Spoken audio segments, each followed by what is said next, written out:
एक माँ अपने बच्चे को गर्भ में 9 महीने तक रखती है और उसके बाद उस बच्चे को जन्म देती है और फिर वही बच्चा अगर उस माँ से जुदा हो जाए, मानो उसके ऊपर क्या बीतेगी। मगर इस कहानी में ऐसा कुछ होता है कि एक बच्चा अपनी माँ से जुदा होता है और फिर वह माँ पहुँच जाती है जेल के अंदर। एक महिला जिसकी आज से लगभग 5 साल पहले एक युवक से शादी होती है, शादी के 1 साल बाद ही वह महिला अपने पति से तलाक लेती है और फिर एक युवक के साथ लिव इन में रहने लगती है लगभग 6 महीने तक और फिर उसी लिव इन पार्टनर को वह जेल भिजवा देती है और उस पर आरोप लगाती है कि उस युवक ने उस महिला के साथ रेप किया है। और फिर वह महिला 2 साल पहले एक शख्स से शादी करती है और फिर एक बच्चे को जन्म देती है और वह बच्चा 1.5 साल का होता है। और होली से एक दिन पहले ही वह लड़का जो कि 1.5 साल का बच्चा था, वह घर के बाहर खेल रहा था और उस बच्चे का अपहरण हो जाता है और उसके घर से लगभग 5 किलोमीटर दूर एक नदी में उस बच्चे की लाश मिलती है। जब पुलिस इस पूरे घटनाक्रम का खुलासा करती है तो एक ऐसा सच निकल कर सामने आता है जो वाकई में हैरान और परेशान कर देने वाला है। इसीलिए इस कहानी के अंत तक जरूर बने रहें और आपके पास कोई सुझाव हो वह हमें ज़रूर दें। आप सभी दोस्तों को नमस्कार, मेरा नाम रवि है। मैं आशा उम्मीद करता हूँ आप लोग बहुत अच्छे होंगे। अगर आप हमारे चैनल पर नए हों, सब्सक्राइब बेल आइकन जरूर दबाएं। यह सच्ची घटना चालू होती है हरियाणा का एक ज़िला है जिंद और उसी के अंतर्गत एक थाना है जिसका नाम है उचाना और उचाना थाना के पास में ही एक गांव है जिसका नाम है छातर। और वहीं पर रहने वाला एक परिवार जिसमें पति पत्नी और उस पति का एक भाई था जो कि बड़ा था और उन्हीं का एक 1.5 साल का बच्चा था। और वो तारीख थी 13 मार्च 2025। जो 1.5 साल का बच्चा था वह घर के बाहर खेल रहा था, तभी अचानक एक शख्स उस घर के बाहर आता है, उस बच्चे को कुछ टॉफ़ी देता है और अपनी गाड़ी में बैठा लेता है और घर से लगभग 800 मीटर दूर जैसे पहुंचता है तभी पिता को याद आता है कि उनका जो बच्चा है जो घर के बाहर खेल रहा है, चलो उसको बुलाकर अंदर लाते हैं और उसको नाश्ता वगैरह कराते हैं। जैसे ही देखते हैं कि उनका बेटा घर के बाहर नहीं है और एक शख्स गाड़ी पर बैठाल कर लेकर जा रहा है और उसकी रोने की आवाज़ आ रही है, वह पिता दौड़ता है उस गाड़ी की ओर, मगर तब तक वह गाड़ी वहां से जा चुकी थी।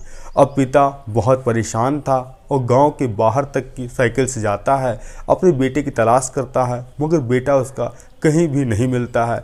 जब यह बात उसकी माँ को पता चलती है कि उसका बेटा जो कि किसी ने अगवा कर लिया, माँ भी बहुत परेशान थी और जो सभी लोग गांव के रहने वाले उस 1.5 साल बेटे को तलाशते हैं मगर कहीं भी उसका कोई सुराग नहीं मिलता है। अब पिता 2 से 3 घंटे बाद थक हार के पहुंचता है जो वहां का पास उचाना थाना, वहां अपने बेटे की गुमशुदगी की रिपोर्ट दर्ज कराता है और कहता है कि एक शख्स गाड़ी से आया था और उसने उसके बच्चे का अपहरण कर लिया है। अब पुलिस इस मामले को संज्ञान में लेती है और कुछ पुलिस की टीम पहुंचती है छातर गांव में और सब व्यक्ति से पूछताछ करती है और जितने भी गांव में लगे सीसीटीवी कैमरे हैं उनको खंगाला जाता है।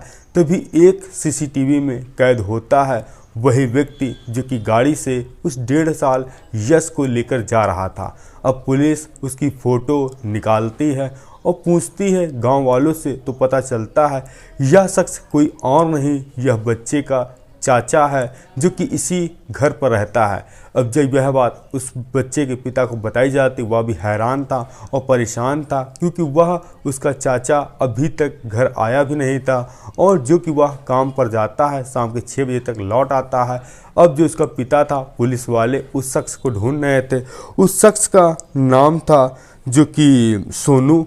जो सोनू चाचा था वह घर पर नहीं था। पुलिस वाले उसके नंबर को सर्विलांस पे लगाते हैं और उसकी जब डिटेल खंगालते हैं तो एक नंबर उसमें और संदिग्ध था जिसमें वह सोनू अक्सर बातचीत किया करता था, वह किसी और का नहीं था, जो उसी बच्चे की माँ थी जिसका नाम था अंशु। अब पुलिस वाले उस बच्चे की माँ से पूछते हैं कि सोनू से तुम इतनी ज़्यादा बात क्यों करती हो। तो वह कहती है कि जो मेरे पति अगर कमाने के लिए बाहर चले जाते थे तो कोई सामान मंगाना होता था, तो इसीलिए मैं अपने देवर से बातचीत करती थी और उनको सामान लगाने के लिए कहती थी और वो घर लेकर चले आते थे। अब पुलिस की टीमें लगी थी, सोनू को पकड़ती हैं और फिर उससे पूछताछ करती हैं कि तुम अपने 1.5 साल भतीजों को लेकर कहाँ गए हो और वह कहाँ है।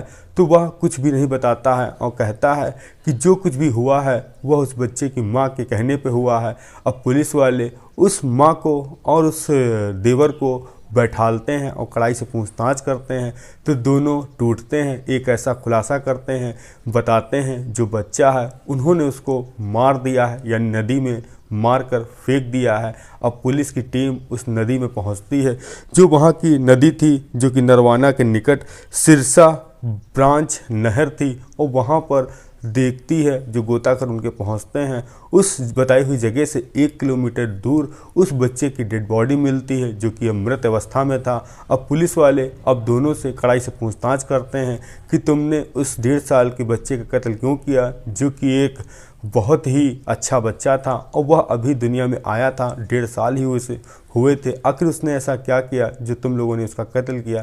तभी जो चाचा था सोनू बताता है, आज से लगभग 2 साल पहले जो उसकी भाभी शादी होकर आई थी और तभी जो उसका भाई था काम के सिलसिले में बाहर रहता था और तभी दोनों के बीच प्रेम प्रसंग हो गया और इसी दरमियान एक बच्चा पैदा होता है जिसका नाम था अंश। और तभी वह प्रेमी सोनू कहता है, यह बच्चा मेरा नहीं है, तुम्हारा है, और जो कि इसका बाप तुम्हारा पति है।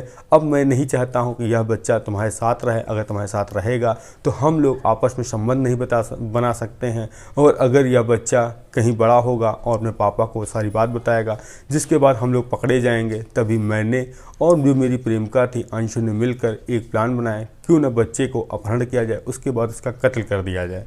अब पुलिस वाले अंशु से पूछताछ करते हैं कि तुमने ये सब घटना क्यों घटित की। तभी कहती है, आज से लगभग 5 साल पहले जो कि अंशु की शादी होती है, उसी के बगल के गांव में रहने वाले एक युवक से 1.5 साल तक सब कुछ ठीक ठाक चलता। उसके बाद अंशु अपने पति को तलाक दे देती है। तलाक देने के बाद ही वह गांव के ही रहने वाले एक युवक के साथ रिलेशन में आ जाती है। 6 महीने तक उसके साथ रिलेशन में रहती है। फिर वह अपनी फरमाइश उससे ज़्यादा कर रही थी, पैसे मांगती है, वह युवक मना कर देता है। उसके बाद वह युवक के खिलाफ ही रेप का केस दर्ज कराती है, उसको जेल भेज देती है और फिर उसके 1.5 साल बाद एक छतर गांव का रहने वाला युवक से शादी करती है। शादी होने के बाद सब कुछ ठीक ठाक चलता है। तभी इन दोनों के बीच में एक 1.5 साल का जो बच्चा रहता है और तभी उस प्रेमी के साथ मिलकर वह अपने बच्चे का कत्ल कर देती है। अब पुलिस ने दोनों को पकड़कर जेल भेज दिया है और जो पति है उसको भरोसा नहीं हो रहा है कि उसकी पत्नी ने अपने ही बेटे का कत्ल करा दिया, वो भी अवैध संबंध की वजह से, और दोनों सलाखों के पीछे जा चुके हैं। आपका इस कहानी में कुछ भी तथ्य हो तो बताएं। हम मिलते हैं नई कहानी नई शुरुआत के साथ। जय हिंद, जय भारत।